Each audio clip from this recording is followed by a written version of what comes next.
I've always been a little skeptical about ghosts, what they are, whether they really exist. But after what happened to me, I'm not so sure anymore. Let me take you through my experience. My dad passed away when I was just a kid, too young to have any real memories of him. But I'd often find myself flipping through old photo albums. There's one image that's always stood out to me. It's of him dressed as a cowboy for Halloween. It's the kind of photo that carries a strange, unexplainable weight, one that I couldn't quite shake, even as I grew older. It wasn't until fourth grade that something happened that shook me to my core. I was at the church where my mom worked, using the bathroom, a place I'd always had a bit of a fear of, especially when someone else was in there. I decided to take the last stall, hoping I'd have some privacy. Just as I was about to sit down, I did a quick glance under the stall. What I saw made my blood run cold. It was him, my father. But he wasn't a man anymore. He was a boy, wearing the same cowboy outfit from that photo. He was just standing there, staring at me. I froze. My heart pounded in my chest, and I couldn't move. It felt like time had stopped. I bolted out of there, my mind in a complete frenzy. Was it real? A dream? Some kind of twisted hallucination? I still don't know. But it was too vivid, too real to be ignored. Now, let me tell you about another experience. It happened in 2005 when I worked at a castle. Yeah, a real-life castle, one of those places where strange things are almost expected. I didn't believe in ghosts back then, but something happened that made me question everything I thought I knew. I worked as a sound and lighting technician, up in the rafters, all alone at night. To get to the equipment, I had to pass through this narrow, hidden corridor, a place only the staff really knew about. It was the kind of place most people would avoid, musty, damp, and filled with the scent of old dust. At the end of this passageway was a props room, a giant storage closet for all sorts of stage items. But behind that, there was an even older, forgotten hallway. A few of the younger staff used it to sneak down to the laundry room, even though they weren't supposed to. I never went down there. It was dark. Cobwebs clung to the corners, and the only light came from a few tiny, grimy windows. One night, as I was putting away some props, I heard it. Footsteps, but not like normal steps. These were fast, frantic, almost like someone was running. My blood ran cold, and I stood frozen, staring at the door, trying to make sense of it. Then bam! Two of my coworkers, Martin and another friend, came charging out of that hallway, crashing to the floor. They looked like they'd seen a ghost. I grabbed Martin, who was shaking like a leaf, and he whispered, "Open that door. Tell me what you see." With my heart pounding, I slowly crept toward the door, trying not to make any noise. When I peered inside, I saw it. At the far end of the hallway, there was a light, faint but shimmering, and standing by the window was a woman in an old-fashioned dress. It looked like something straight out of a history book. She wasn't looking at us. She was staring out the window, as if completely unaware we were standing there. We stood there, paralyzed with fear, watching her. The silence was thick and suffocating. After what felt like an eternity, she turned and walked away, vanishing through a door at the far end of the hall. None of us ever returned to work there after that night. It was too much. Honestly, though, if I'd seen her again, I'm not sure I'd have stayed at all. And then there was the apartment. I lived in a tiny, rundown place for a year, barely 12 feet by 8 feet. It was cramped, and in a way, it felt like something didn't quite belong there. It all started with the dreams. Strange, vivid dreams about a young woman, her face always blurry, beckoning me to follow her. At first, I didn't think much of it. But one night, I decided to follow her. She crossed a stream, and just as I stepped onto the other side, I heard it. The sound of a man loading a gun, the sharp click of the clip sliding into place, followed by a rapid series of shots. I woke up in a cold sweat, heart racing. And that's when I saw him. A shadowy figure stood in the doorway of my bathroom. My body went stiff. Before I could react, I turned away. When I looked back, the man was standing at the foot of my bed, holding a gun. I blinked, and he was gone. But it didn't stop there. The dreams came every night, and every night, the strange occurrences followed. One evening, I was watching TV when it suddenly flicked on by itself. The channels flickered, the volume rising higher and higher with each passing second. I tried everything to turn it off: buttons, remote, even unplugging it, but nothing worked. The TV wouldn't stop. The next day, I plugged it back in, and it was stuck on a channel that shouldn't even exist. As if that wasn't enough, the lights began flickering on their own. Radios would change stations by themselves, and light bulbs would explode with no explanation. But the worst? It came when I finally followed the girl in the dream all the way through. I woke up one night to find a hooded figure standing at the foot of my bed. I thought someone had broken in. I lunged at him, and we struggled, knocking everything over. But then, something strange happened. He reached out, touched my chest, and it was like every muscle in my body just stopped working. I collapsed to the bed, completely paralyzed. He crawled on top of me, pinning me down, and I could barely whisper, "What do you want?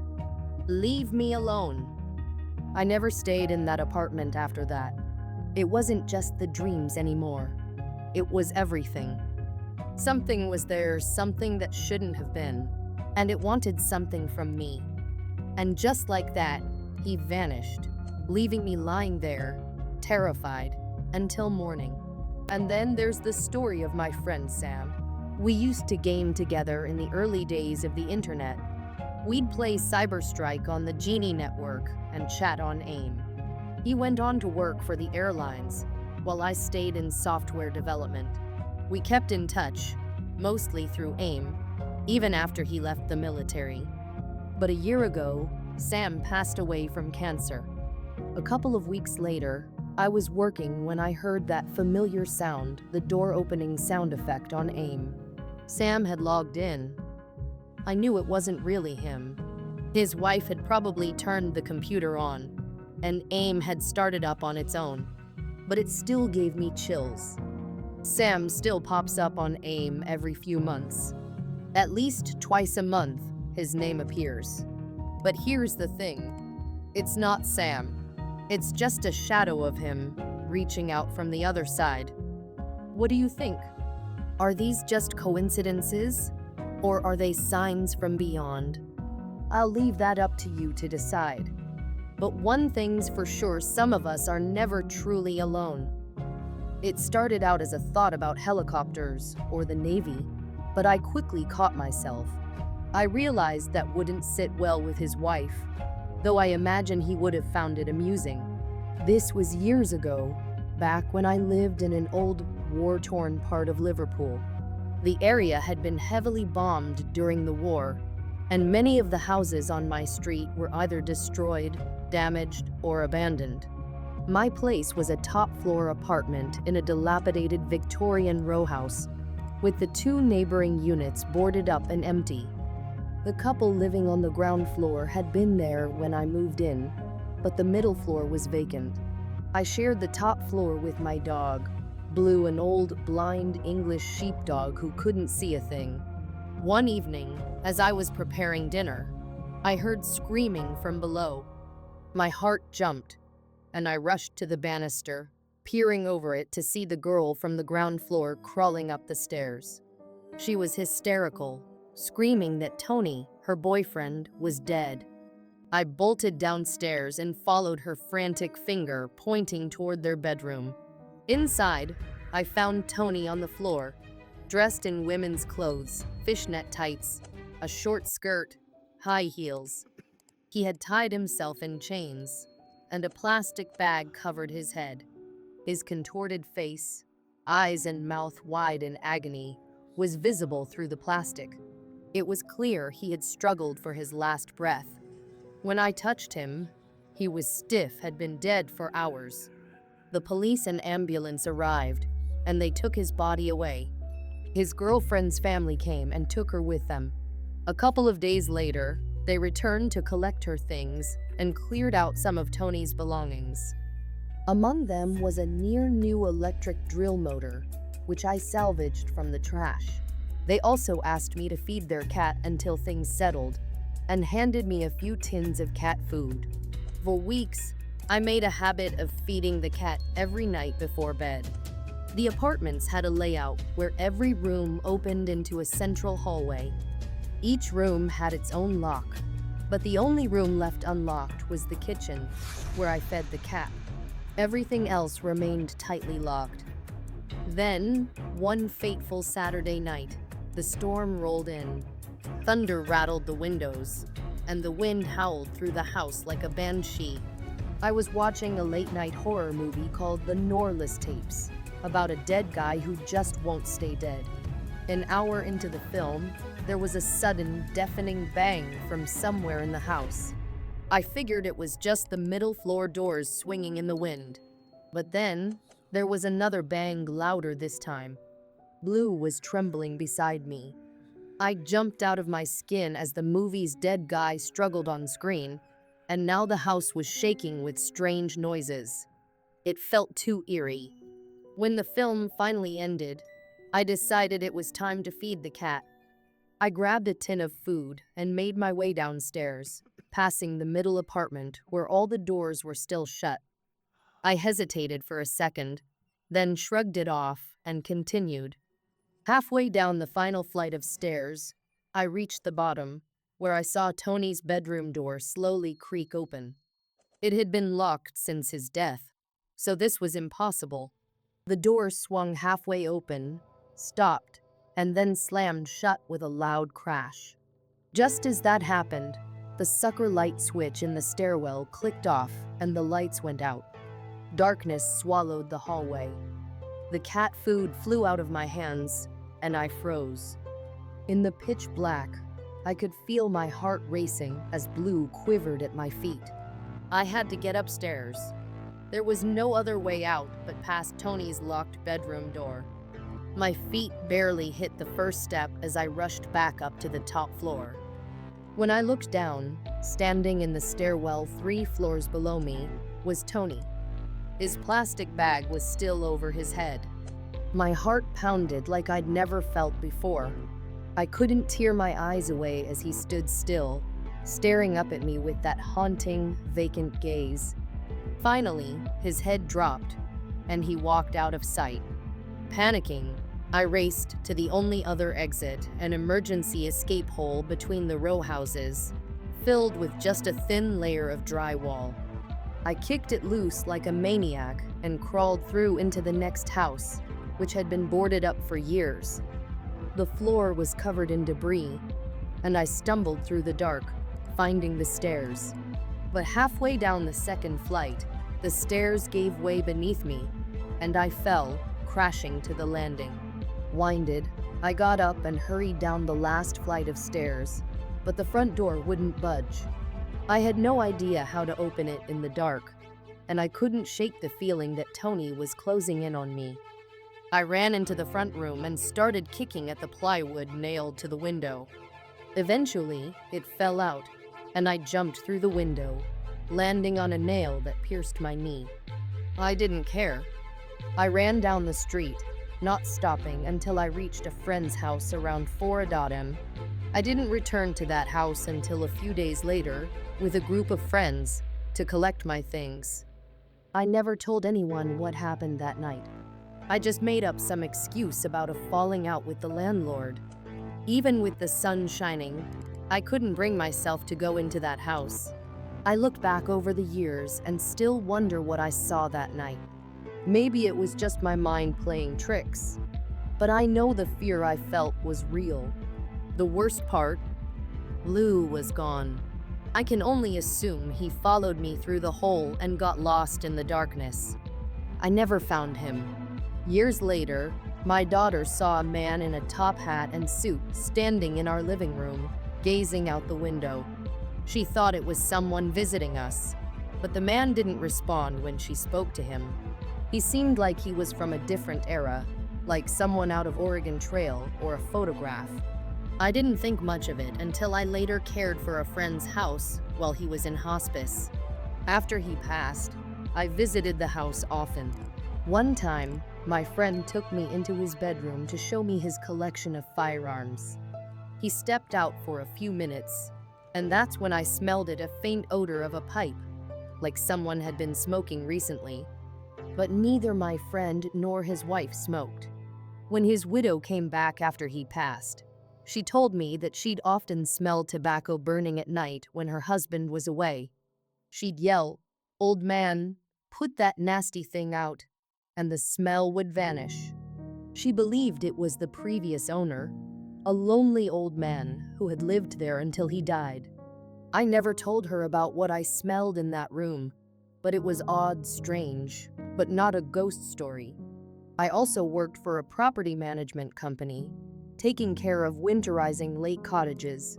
One night, we got a call from the security company that the temperature in a cabin had dropped below 45 degrees Fahrenheit.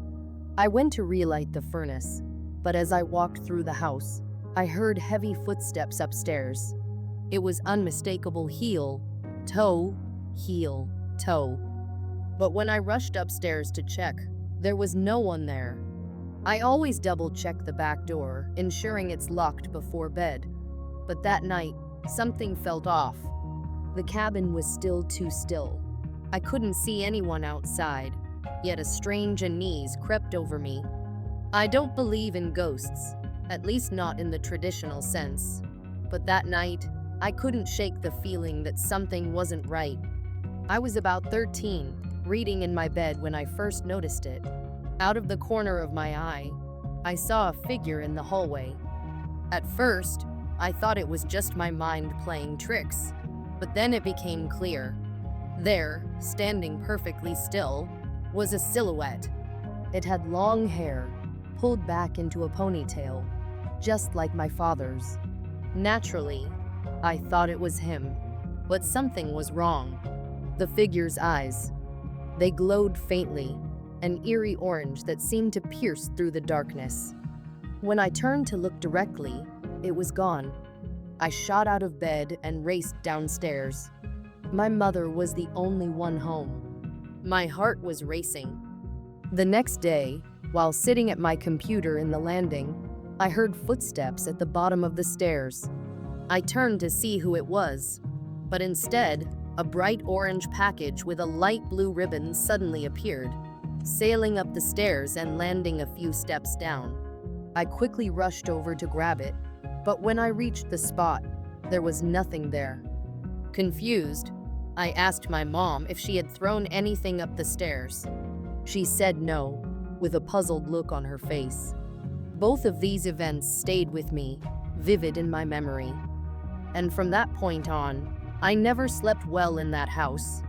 The first night in our new home was the best night's sleep I'd ever had.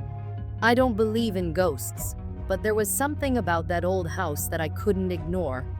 When I was about 2 or 3, my family lived in a house in Mississippi. My parents swear up and down that it was haunted.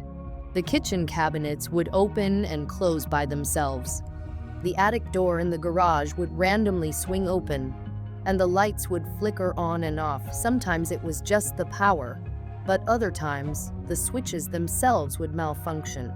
But the strangest thing happened when I was 7. My brother and I shared rooms connected by a Jack and Jill bathroom and closet. One night, I had a nightmare that the back half of my room, the bathroom, and part of my brother's room were on fire. For the rest of our time in that house, I couldn't go near those areas. If I got too close, I'd get goosebumps and shivers. One night, when I was about 8 or 9, My father swore he saw me or my mother walking through the hallway behind him while he was looking in the bathroom mirror. He spent 10 minutes searching the house, but we had both been sitting in the car, waiting for him to take us to my grandmother's. I had a strange experience once when I was working as a congressional page in the Nebraska state legislature. There was a room that I was never allowed to enter, a room the governor himself had warned me against. But one day, he left it unlocked, and I couldn't resist. After waiting for what seemed like forever, I went in. The room was immaculate, strangely clean for a space that was hardly used. Amidst all the expensive furniture, there was an old, out-of-place dresser. I opened one of the drawers and found an old piece of paper, yellowed with age. It was a list of 12 female names. The moment I looked up from the paper, I felt it a pair of eyes watching me. I couldn't tell where they were coming from, but they were there. I panicked and shoved the paper back into the drawer as quickly as I could. But the eyes, they never left me. I ran out of the room, my heart pounding in my chest, but the feeling of being watched stayed with me.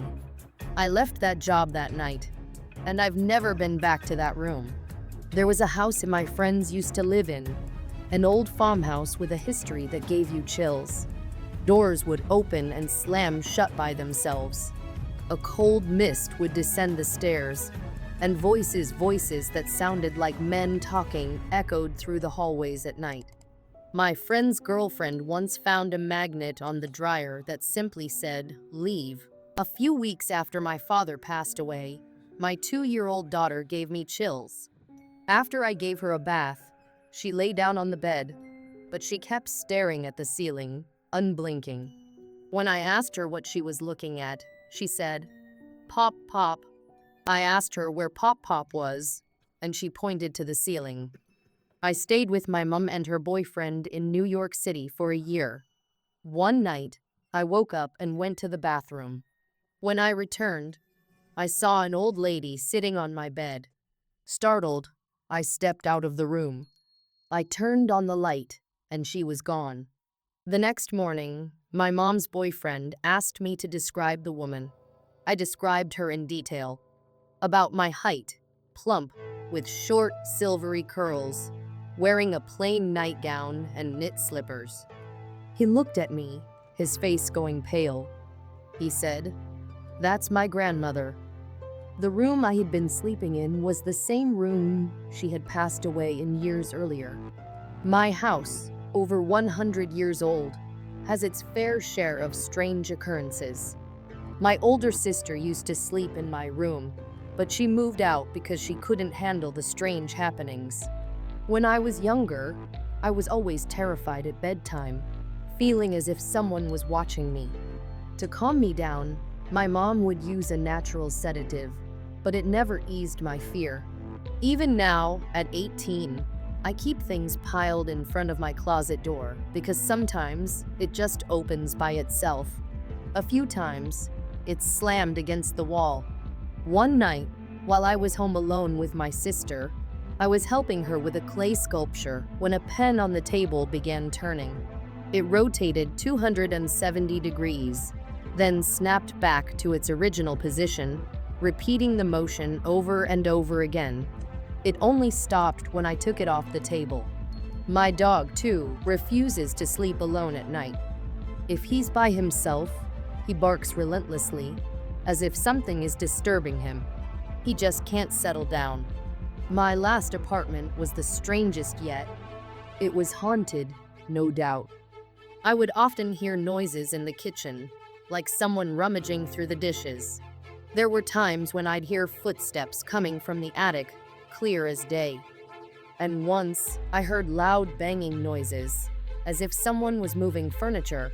But when I investigated, there was no one there. I've experienced some unsettling things in my life that I can't explain, and I often find myself wondering if something unseen has been watching me all along. There was the time I witnessed objects flying off the table in my old apartment. I'd often hear strange noises, two sounds that came from the next room, like footsteps or rustling. It always felt like someone was nearby, but no one was there. One night, the TV in another apartment of mine would turn itself on and off, over and over. I was young when we lived in an apartment where doors would open and close on their own, radios would switch on. And once, I saw something, a random object, fly out of the closet and land on the bedroom floor. My dog would bark at nothing. We moved soon after, and the dog was normal again. When I was a teenager, I went to a friend's house with 2 others, and we all saw something that still creeps me out to this day. Ball lightning. It appeared out of nowhere, floated across the room, and disappeared into a wall. It wasn't some trick of the light. This was real, and we all saw it. My neighborhood was always known for one thing: the haunted house next door. The old couple who lived there passed away, and afterward, strange things started happening. The only way to get into the attic was to move a ceiling block and use a ladder, but the block never budged. From the second floor, you could see the attic window, but it was covered with a trash bag on the inside. Why didn't we break the window? It was too small for anyone to fit through, so there was no point. But that house, it had a creepy vibe that never went away. Eventually, someone rented the house, a guy who lived alone. He said he could hear pacing in the old woman's sewing room downstairs. He had beads hanging from his doorway, and one day, after telling the neighbors about it, we all stood outside and watched. With all the doors and windows closed, the beads began to move as if someone was tugging them. No wind was blowing. It wasn't a draft. There was something else at play. I've had my share of strange encounters with spirits too. The first one was in 6th or 7th grade. I was on the couch with my dog and a friend, watching TV when my dog started barking like crazy at something in the other room. I looked, and there, standing at the window, was the faint figure of my deceased great-grandfather. I thought I was seeing things until my friend said, "There's an old man looking out your window." In that same house, I've had doors swing open just as I was about to walk through them. Electronics malfunctioned for no reason, phones picking up strange conversations, things turning off without warning. Once, I stayed the night at my grandma's house and had to sleep in the bedroom she shared with my step-grandfather before he passed. It was a military room, patriotic, like him. I had my music on, punk rock, the kind that rebelled against everything. But the bed began to shake. All night, I didn't sleep a wink. Another encounter happened at my ex-girlfriend's friend's house. I didn't experience anything myself, but the friend told us stories of a man in a brown jumpsuit and flying kitchen utensils. It was bizarre, and even though I can explain it away, it still sent a chill down my spine. I live not far from a small town, just a few clicks away, near Lake Huron. The road into town can get foggy, especially after passing through the forested areas. My mom and sister were driving into town late one night when they hit one of these fog patches. As they got closer, they both saw a face and a body in the mist, standing right in front of their Jeep. They couldn't stop in time, so they drove straight through it. Nothing happened, but both of them saw it. I still get goosebumps thinking about it. Was it just the fog playing tricks on them? Maybe, but who knows? In 9th grade, I was at a friend's house with his family, who had their own ghostly experiences. Bottles had been seen spinning on tables by themselves. This wasn't the first time it had happened. One day, my friend and I were running around, being idiots, high-fiving each other, when my watch suddenly flew off my wrist after a particularly hard smack. We searched the entire house, every room, but we couldn't find it. Finally, in the living room, I found a small bouncy ball instead. Just for fun, I made a deal with the ghost. If the ball leads me to my watch, I'll leave you alone. I threw the ball on the floor, and it bounced in all directions. finally landing on a shelf in a wreath, with a little angel hanging from it. My friend climbed up to grab it, but when he did, we saw something strange. There was my watch on display, as if it had been placed carefully in the middle of the band, despite the broken pin. The ghost had returned it, but the band? It was broken, never to be fixed. I lost a friend in college to suicide. At the funeral, my niece, who was 3 at the time, pointed to a cloud and said, "Look, it's an angel with its head falling off." I don't know why, but it felt like a message from beyond. That same day, a black butterfly appeared in my friend's dorm room, circling around before it flew out. That night, she learned her beloved Anne had passed. As a kid, I suffered from sleep paralysis, though it's likely that's what it was. My family lived in the barracks at the time. One night, I had a recurring nightmare where I fought death itself, finally beating him when I cut off his nose. But that night, I woke up unable to move, and I heard a voice right in my ear, as clear as day. "You're not afraid, are you?" I guess the dead never really leave. They linger, reminding us that some things can't be explained.